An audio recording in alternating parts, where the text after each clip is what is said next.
SC24와 람보르기니의 우라칸의 모습이 보이고 있습니다. 여러분, 롤링 준비. 아, 지금 우라칸이 좀 늦었어요. 스타트가 좀 늦었습니다. SC24가 좀 빨라요. 앞서 나가는 상황이. 아, 우라칸이 좀 다시 뒤에서 좀 따라잡았거든요. 엎치락뒤치락. 쫄깃합니다, 상황이. 어디가 엎치락 뒤치락이고 어디가 간발의 차입니까? 근데 그렇게 큰 차이는 안 찼어요. 제가 봤을 때 육안으로 봤을 때 한 0.1초에서 0.15초 사이로 간발의 차이입니다. 아, 좀 아쉽네요. 간발의 차이의 정의가 뭐야? 간발에는 일본 말이야?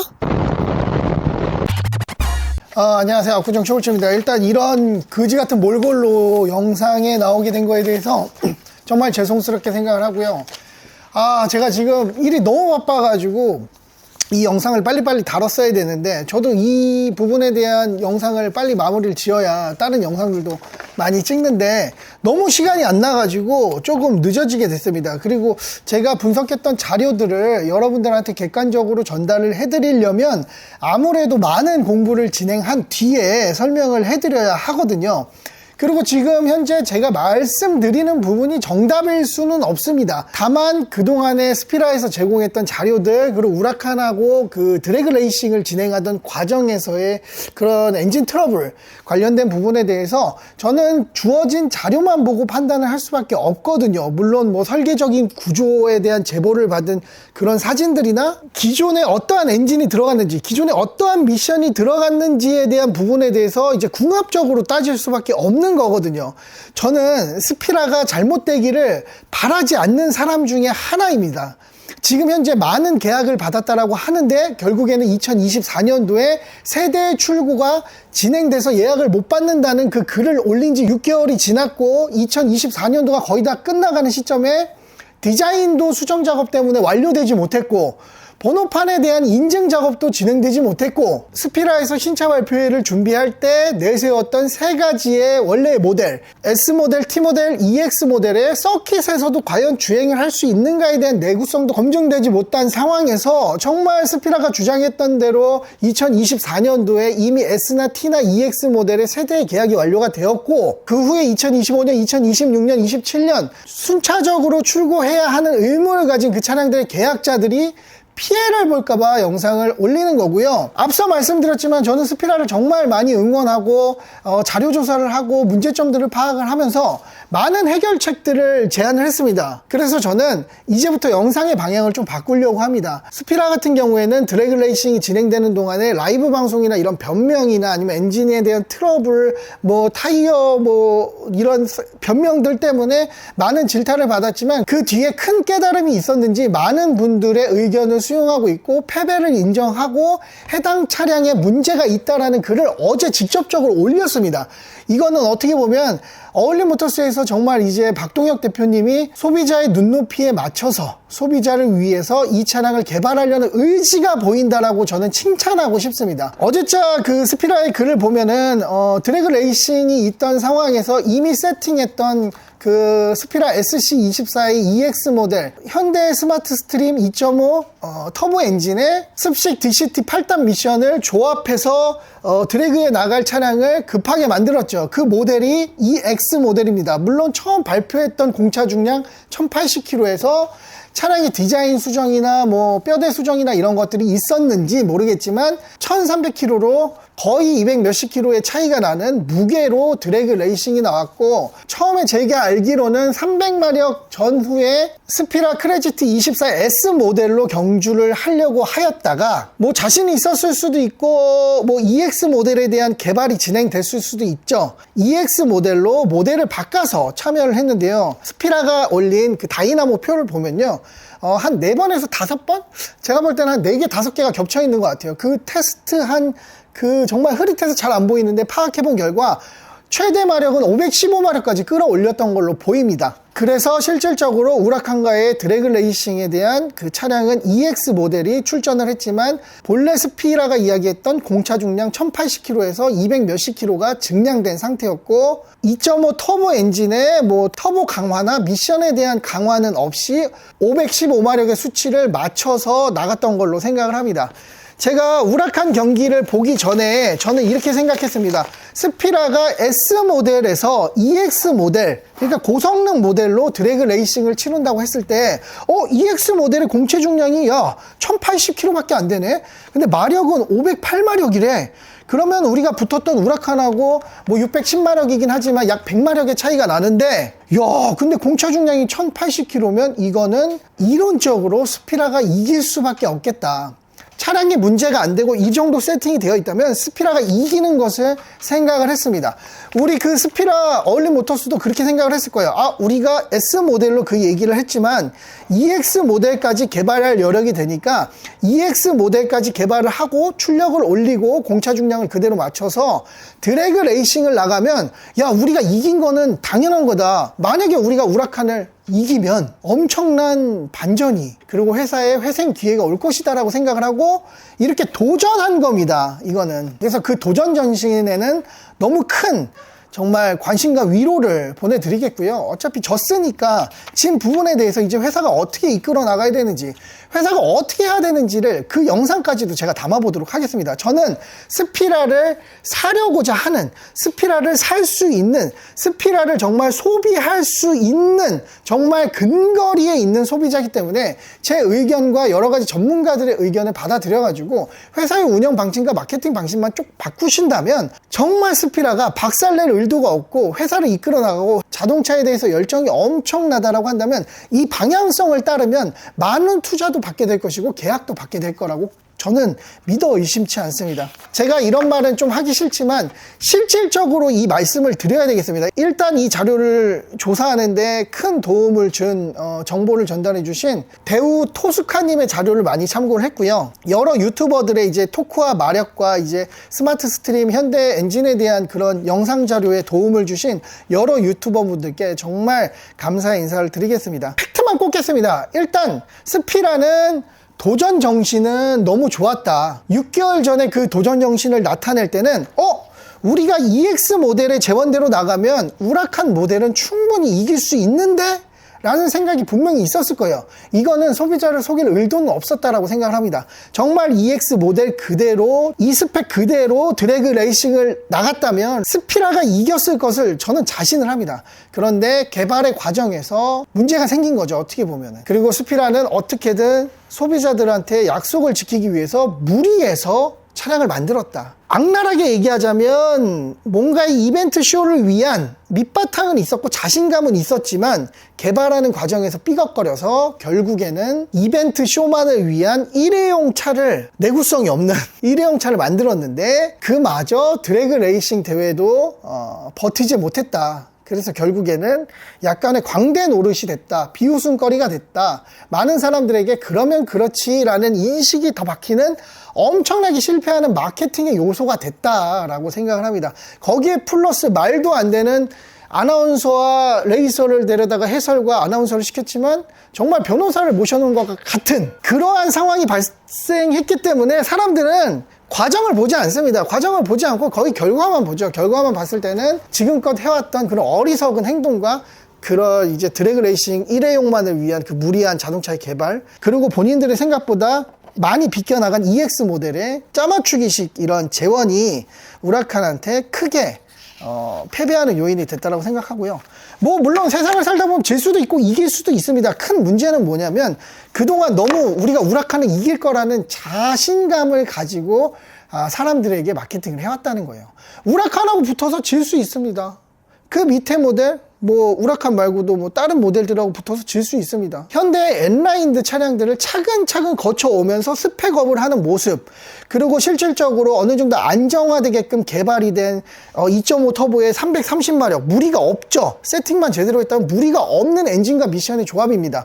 그 차량을 가지고 차라리 N라인부터 차근차근 밟아나가는, 이겨나가는 모습들을 지속적으로 보여줬다면 엄청나게 큰 마케팅의 기회가 됐었을 건데, 이거는 이런 거죠. 뭐 유치원생이라고 표현하기 뭐하지만 유치원생이 일단은 뭐 덩치적으로 고등학생이나 되는, 그리고 아무리 EX 모델로 제원을 508마력까지 끌어올렸다라고 하더라도 몸무게가 깡패라고 치더라도 체급 차이가 너무 많이 나는 스피드라에서 개발한 최상위 모델, 정말 기술력이 집약체의 마지막 단계 개발 모델인 최상위 모델 가지고 욕심을 부렸다는 거에 대해서 정말 큰 여러 사람들한테 질타하고 지금 엄청난 지금 여론의 지금 문매를 맞고 있는 건 사실입니다. 근데 이거는 맞아야 합니다.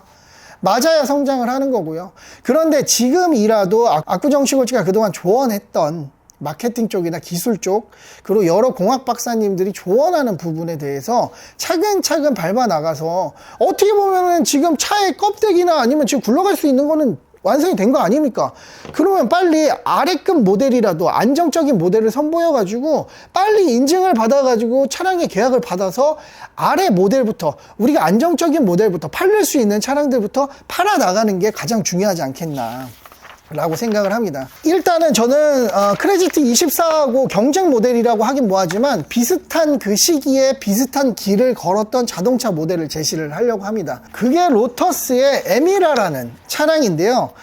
여기 보면은 그냥 정석적으로 보여져 있는 것 같습니다. 로터스의 파워트레인을 보면은 2.0 터보 엔진, 지금 현재 크레지트 24는 2.5 터보 엔진을 쓰고 있는데 이 차량은 2.0 터보 엔진을 썼고, 엔진에 정말 메르세데스 엔진을 썼네 라고 생각하실 수 있지만, 메르세데스 엔진에 대해서는 간략하게 말씀드리면 벤츠 엔진이야 라고 평가절하하시면 안 됩니다. 메르세데스 이 엔진 회사의 역사는요, 예전에 그 마이바흐 아시죠? 마이바흐. 그 마이바흐 1세가 벤츠에서 일을 하다가 엔진 조율하고 뭐 이런 기술자로 일을 하다가 오너하고 의견이 맞지 않고 기술적으로 맞지 않자 회사를 차립니다. 그게 마이바흐예요. 마이바흐는 처음부터 마이바흐 차량을 만든 게 아니라 엔진을 조율하고 만들고 제트기 엔진에 들어가는 이런 엔진을 만들고 이런 전투기에 들어가는 엔진을 만들고 조율을 하면서 역사를 끌어왔던 그 엔진 회사고, 역사가 100년이 넘습니다. 100년이 넘어요. 제가 알기로는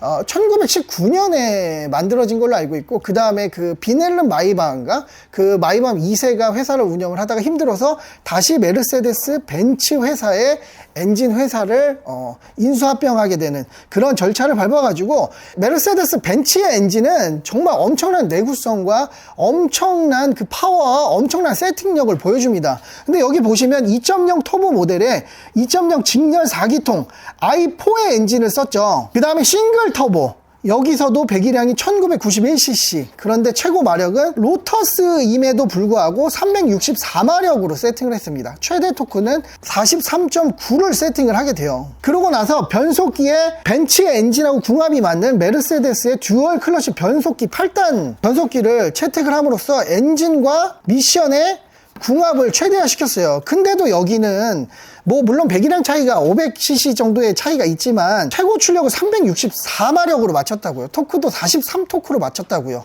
그러고 나서 고성능 모델을 만들 때 얘들도 2.0 터보 엔진, 2.5 터보 엔진으로 고성능 모델을 만들 수 있으면 원가 절감도 되고, 그렇게 되니까 당연히 2000cc급의 터보 엔진을 썼겠죠. 그런데 여기서는 3500cc의 도요타 엔진을 채택을 하게 됩니다. 그리고 6기통 엔진을 채택을 하게 돼요. 그리고 V6, 이번에 영상에서 뭐 V4, V10 이거에 대해서 명칭에 대해서 논란이 많았어요. 왜냐면 해설자가 크레지트 24의 재원을 설명할 때 크레지트 24는 V4 엔진을 가지고 나왔다. 근데 그렇지 않거든요. V4 엔진은 수평 대형 엔진이라고 생각하시면 된대요. 말 그대로 V예요. 그런데 이번에 나온 EX 모델은 직렬 대항이거든요. 그래서 우리는 i4라고 부릅니다. 그래서 이 많은 분들이 수십 분 동안 그 레이서고 해설가가 이걸 틀려서 되겠냐라고 엄청나게 그 실시간 채팅으로 이야기를 했지만, 결국에는 뭐 아무런 답변도 듣지 못했습니다. 이딴 거 다 차치하고, 이것도 지금 현재 보면은 3.5리터의 6기통 엔진, 그리고 슈퍼차저를 올린 엔진에서도요 405마력의 출력을 냈고 43의 토크를 채택을 했습니다. 로터스도 이렇게 엔진을 세팅을 한다는 거죠. 벤츠 엔진, 도요타 엔진, 아이신 6단 수동 변속기. 그러니까 상식적으로 볼 때 엔진이 소화할 수 있는 토크와 마력대가 분명히 존재한다라고 생각을 합니다. 그 많은 사람들이 이야기했던 게 그런 게 있었어요. 스피라는 정말 방향을 잘못 잡고 잘못 이해를 하고 있었습니다. 많은 사람들이 그런 얘기를 했어요. 야, 니들이 왜 슈퍼카야? 거기에 대한 배경에는 야, 니들이 현대 스마트 스트림 2.5 엔진을 하는데 마력수가 얼마가 됐든 토크가 얼마가 됐든 니들이 재원을 발표했는데 니들 재원상으로는 슈퍼카가 맞아. 그냥 재원상으로 보면은 야, 508마력. 야, 끝장나지. 공차 중량 1080km래. 이건 슈퍼카야. 재원상으로 보면 슈퍼카입니다. 슈퍼카라고 불릴 수 있어요. 그런데 사람들이 의구심을 갖게 됐죠. 현대 2.5 스마트 스트림 엔진은 많은 튜닝 업체에서도 좀 이렇게 좀 아니야 라고 하는 엔진이고, 분명히 현대에서도 N라인을 만들 때 N라인의 마력수를 200에서 300마력으로 이렇게 조정을 했던 부분에 대해서 최고의 전문가들이 조정을 할 때, 이 미션과 이 엔진의 상관관계는 요 정도 마력수가 정말 공도를 달리고 몇만 킬로를 달리고 서킷을 달리고 내구성을 따져봤을 때 이 정도면 버틸 수 있다. 물론 더 끌어올릴 수 있습니다.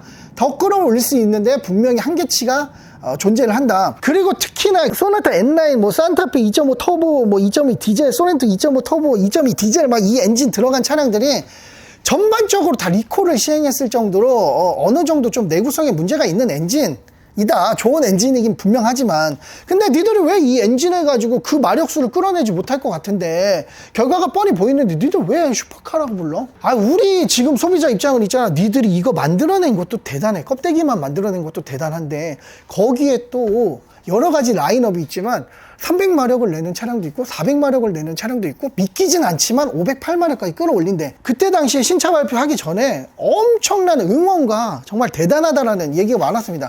근데 슈퍼카라고 얘기를 해놓고 허황된 소리를 하니까, 그런데 스피라는 좀 다르게 받아들여요.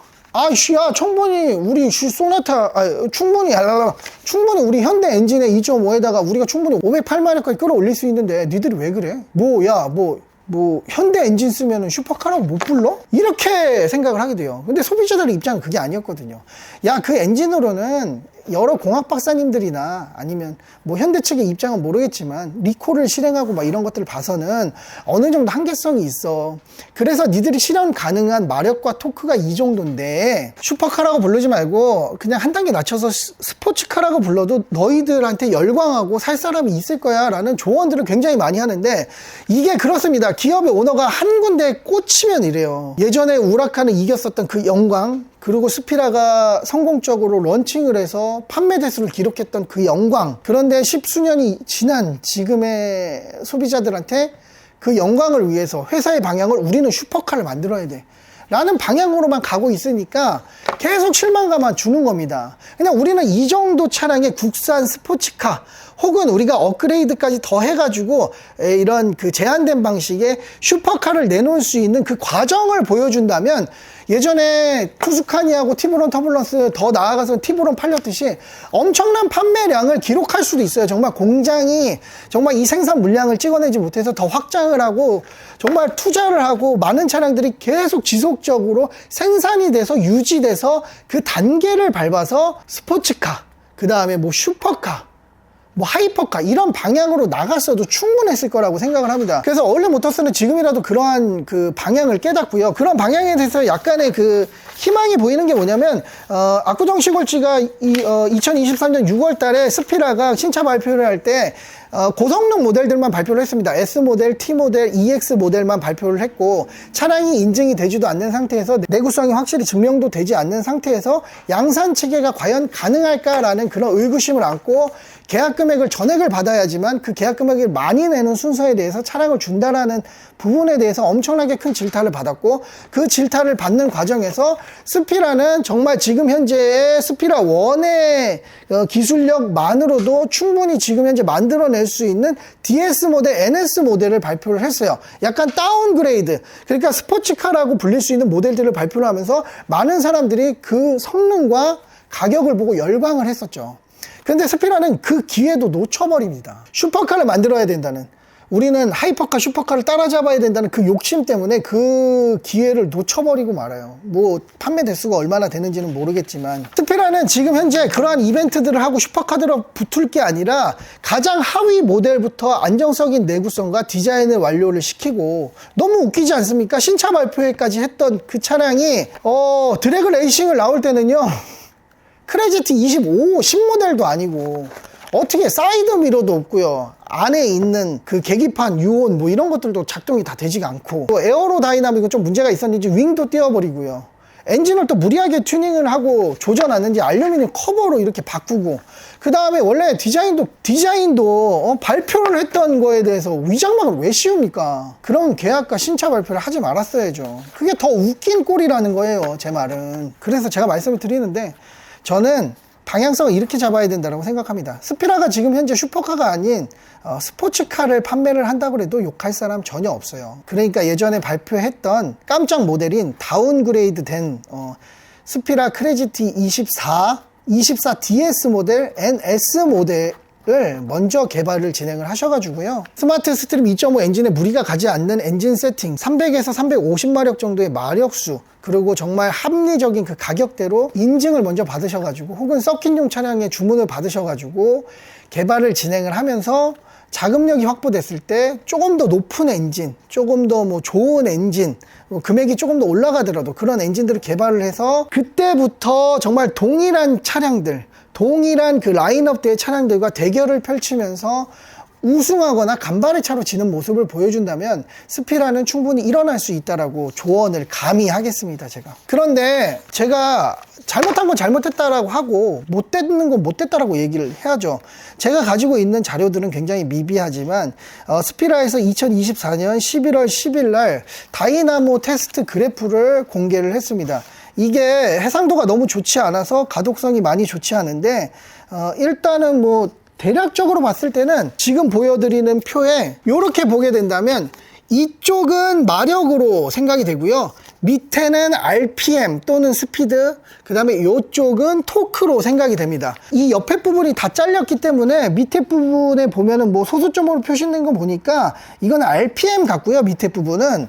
이쪽 부분은 당연히 마력으로 세팅을 합니다. 그리고 이쪽 부분은 토크라고 생각이 돼요. 왜냐하면 이 위에 작은 표를 보시면 정말 잘 보이진 않지만 어떻게 세팅을 했고 어떤 결과가 나왔는지 한 4번에서 5번의 그래프가 한 번에 겹쳐 보입니다. 그러니까 지금 현재 스피라는 문제점을 찾겠다, 우리 엔진에 문제가 생겼다, 엔진과 미션의 궁합에 문제가 좀 생겼다, 뭐 특정적인 미션에서 출력이 빠지는 상황이 발생했다, 도움이 달라는 글을 올렸지만, 스피라는 이 해당 문제점들을 알고 있는데 지금 현재의 엔진에, 지금 현재의 미션을 가지고 문제를 해결하려고 하니까 안 되는 겁니다. 왜 우라칸과 크레지트 24의 드래그 레이싱에서 이게 정말 무리하게 만든 일회용 이벤트만을 위한 자동차라고 하면요, 이 데이터에서 분명히 다 드러납니다. 일단 먼저 설명하기 전에 마력과 토크에 대해서 좀 설명을 해드려야 할 것 같아요. 마력은요, 말 맞자를 씁니다. 예를 들어 정지 상태에 있잖아요. 그게 말 한 마리가 끄는 힘이면 1마력, 200마리가 끄는 힘이면 200마력이요. 무게가 낮고 끄는 마력수가 높을수록 이것들이 비례를 하겠죠. 물론 여러 가지 변수가 있겠지만, 뭐 없어? 1000kg의 자동차를 말 한 마리가 끌 때와 3000kg짜리의 차량을 말 2마리가 끄는 거는 아마 동등한, 아마 비슷한 성능을 보여줄 거예요. 왜냐면 바퀴가 달렸기 때문에. 이걸 계산하는 공식이 있는데 뭐 저는 그렇게 대단한 사람이 아니어서 거기까지는 얘기를 하지 않겠습니다. 토크라는 게 있습니다. 토크라는 게 뭐냐면, 간단하게 설명을 드리자면 바퀴가 받는 힘을 토크라고 생각을 하시게 됩니다. 그래서 RPM과 마력과 토크의 궁합이 잘 맞아야만 내구성을 갖춘 차량이 될 수 있다고 생각을 하시면 됩니다. 그런데 다이나모 그래프를 정말 이 한정된 자료를 가지고 분석을 해보자면, 첫째, 특정 RPM의 구간에서 70에서 80마력 정도의 출력 저하가 갑자기 드러나게 됩니다. 이 부분은 제가 명확히 모르겠지만 그 현장에 있었던 분이 제보를 해주셨는데, 레이서분이 차량에 내리면서 인터뷰를 진행을 했었는데 왜 그러냐라고 물었을 때 5단에서 출력이 안 들어가요 라는 이야기를 했다라고 합니다. 이거는 뭐 현장에 계신 분의 제보기 때문에 제가 보기로는 다이나모 그래프에서도 보여주듯이 특정 RPM의 구간에서 출력이 제대로 들어가지 않았다. 70에서 80마력의 출력 저하가 생기는 세팅을 했다. 그런데 이거는 레이서의 입장도 좀 생각을 해봐야 합니다. 어울림 모터스에서 올렸던 그 실내를 보면요, RPM 게이지도 작동을 안 하던 상태였고 유온이나 뭐 수온에 대한 그 계기판이 작동을 안 하는 상황이었을 수도 있어요. 그러면 엔진 변속을 하는데 감으로 진행을 해야 되겠죠. 그 감으로 진행하는 과정에 있어서 이 특정 70에서 80의 마력이 줄어드는 그 구간에서 4단, 5단에서 걸렸을 확률이 높다. 3을 지나서 3.5, 3500 RPM 회전수에서 출력이 그렇게 급하게 증가하지 않는 모습을 보여줍니다. 그리고 쭉 따라가다 보면 5800 RPM 정도 부근부터 최대 토크와 마력을 보여주는 걸 봐서는 터보를 세팅해 보신 전문가분들을 더 많이 잘 아실 겁니다. 꽝 터보라고 표현을 합니다. 우리는 이러한 수치가 나오는 그래프를 꽝 터보라고 표현을 합니다. 508마력, 215마력, 그리고 여기 보면은 거의 500의 후반대, 600 초반대의 토크를 보여주는 걸 봐서는 도달한 거는 맞습니다. 다이나모 상으로. 그런데 과연 우리는 이런 생각을 해야 됩니다. 이 엔진이, 이 미션이 허용 토크와 허용 마력을 지켜줘야 됐는가라고 생각을 합니다. 우리가 쉽게 말하면 우리가 예전에 컴퓨터 오버클럭이란 걸 진행을 했잖아요. 일정 수치가 넘어가면 소프트웨어나 하드웨어 쪽으로 타거나 문제가 생겨가지고 제어가 들어갑니다. 부팅이 안 된다든지 소리를 낸다든지 강제적으로 오버클럭에 대한 그 수치를 낮추던지, 그러면 우리는 컴퓨터를 한 번만 계산하고 쓸 게 아니기 때문에 적정 버틸 수 있는 내구성의 뭐 한계치까지도 괜찮을 것 같아요. 아무튼 버틸 수 있는 정도로 개발합니다. 그렇다면 자동차를 개발함에 있어서 드래그 레이싱 1회만을 위한 오버클럭을 진행하면 됩니까? 그러니까 마지막 경기를 하지 못하고 차량에 문제가 생겨서 복귀를 했고, 중간에 엔진 마력도 제가 앞서서 얘기했던 NSDS 정도의 300마력 언저리 부분에 처음 발표했던 크레이지 S 모델 330마력, 360마력 부근으로 세팅을 낮춰놓고 우라칸하고 경기를 진행을 한 겁니다. 그러면 여기서 뭐 엔진만 생각할 수 있어요. 엔진은 출력을 내는 연료만 갖다 부어주고 회전수를 엄청나게 늘리면 뭐 돌아갈 수 있다라고 쳐요. 근데 동력 계통을 같이 한 축을 담당하는 게 미션입니다. 미션. 그러면 습식 8단 DCT 미션, 이 미션이 과연 엔진이 전달해주는 동력에 대해서 허용하는 범위가 어디까지인가를 한번 찾아봤습니다. 8단 DCT 미션의 허용 토크는 471입니다. 여기 지금 수치가 다른 단위로 나와 있기 때문에 똑같은 단위로 말씀드리면 471입니다. 그 허용 수치를 말을 했다는 거는 최대 수치는 아니지만 야, 내구성을 위해서는 이 정도로 감안을 해야 돼. 그런데 지금 보면 아까 말씀드렸다시피 3500 RPM에서의 출력 증가가 폭발적으로 일어나지 않고 거의 뭐 6000 RPM 쪽으로 가서야 최대 마력, 최대 토크가 나오는 부분을 봐서는 20에서 25% 정도의 동력 손실까지 상황이란 말이죠. 그러면 25%의 토크율을 더 더해보면 거의 600을 넘어가는 620에 상응하는 그 결과값이 나옵니다. 그러니까 무려 허용했던 그 능력치의 150에서 160을 거의 20%에서 30%나 되는 엄청난 그 수치를 부하를 주게 된 거예요. 그러면 이거는 언제 엔진 블로우나 미션 블로우 차가 퍼져도 할 말이 없는 상황이라는 거죠. 그러니까 이러한 결과값만 봐도 스피라는 기대감에 부응하고 싶었겠죠. 잘해보고 싶었겠죠. 이기고 싶었겠죠. 그래서 너무 큰 무리수를 뒀다. 한 블로거분의 문제점을 제시한 걸 보면은 변속기와 엔진이 언제 부서져도 이상하지 않은 이상한 설계 역량의 문제로 기형적인 그 동력의 특성을 보여줬고, 목표 달성에 실패한 차체다. 이 차체에 대한 부분은 제가 앞서서 많이 설명을 해드렸죠. 그리고 이런 것들이 되게 웃겼던 겁니다. 어떻게든 이기려고 헤드라이트하고 윙까지 탈거했어. 알루미늄 덮개를 채택하고 그 프론트 윙 디자인을 좀 바꿔가지고 공기 역학이나 아니면 드래그에 최적화되게 만들었어.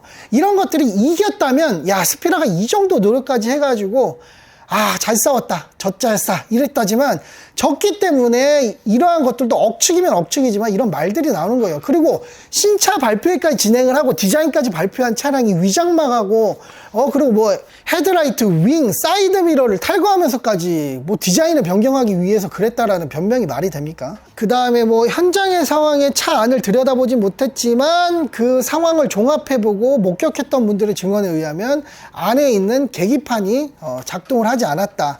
그래서 레이서분이 최적의 레이서를 펼치질 못했다. 그리고 실질적으로 어떤 분이 들었던 이야기, 인터뷰를 진행하는데 5단 미션에서 출력이 빠져요 라고 하소연하는 거를 직접 들었고 대표님이 그 이야기를 듣고 많이 당황했다. 그리고 사람들한테 알리진 못했지만 엔진하고 미션에 문제가 있어서 300마력대로 떨구고 난 뒤에 우리는 졌지만 잘 싸웠다. 그래도 우리는 경기를 포기하지 않고 경기에 나갔는데 졌다. 마지막 경기, 공식적인 경기가 다 끝나고 우라칸 차주한테 부탁을 해서 마지막 경기를 치르려고 했었는데 차량에 문제가 생겨서 트러블이 있어서 그 경기를 치르지 못했다 라는 것들을 설명하는 과정에서 그러면 애초에 중계방송을 시작할 때 대회가 시작되기 전에 우리는 이런 스펙으로 나왔는데 우리의 기술력이 약간 부족했나 봅니다. 이러한 마력이지만 우리가 경기를 포기하지 않고 멀리서 온 분도 있고 기대하는 1000명의 시청자분도 있으니까 우리는 한번 싸워보겠습니다 라고 먼저 얘기를 하든가 뭐 1시간 몇 분 동안 차량의 재원에 대해서 다 떨궈놓고 뭐 물론 마치 우라칸을 이길 것처럼 아니면 졌어도 간발의 차로 질 것처럼 무슨 승리 확신이 있는 듯 이 정도 마력대에 이 정도 차량의 재원이면 충분히 이길 수 있다라는 자신감을 계속 내비쳐주다가 경기가 끝나자마자 우리는 원래 이거 경기 포기했어야 되는데 우리가 300마력 언저리로 낮춰가지고 그래도 경기를 했어.